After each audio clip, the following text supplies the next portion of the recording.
Welcome to Tenor Tech, where I solve the problems you didn't even know you had.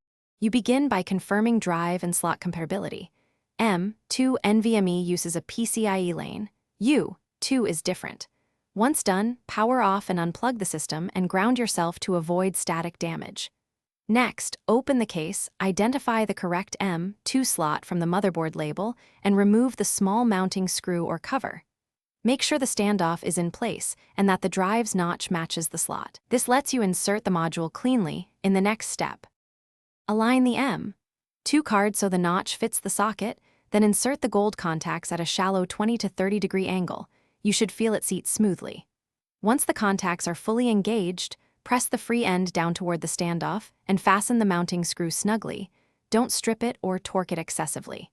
If your motherboard or drive has a heatsink or thermal pad, reinstall it now to maintain temperatures. Proper contact prevents throttling and prolongs SSD life.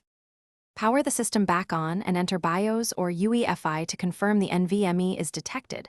Set boot order if you plan to install an OS. Once in the operating system, initialize the new drive, create a GPT partition table for drives over 2 TB, and format with your chosen file system. If the drive isn't visible, reseat it and confirm the M2 slot supports NVMe, enable NVMe/PCIe modes in BIOS, and update firmware or BIOS. Thanks for watching. Subscribe to keep your life in tune.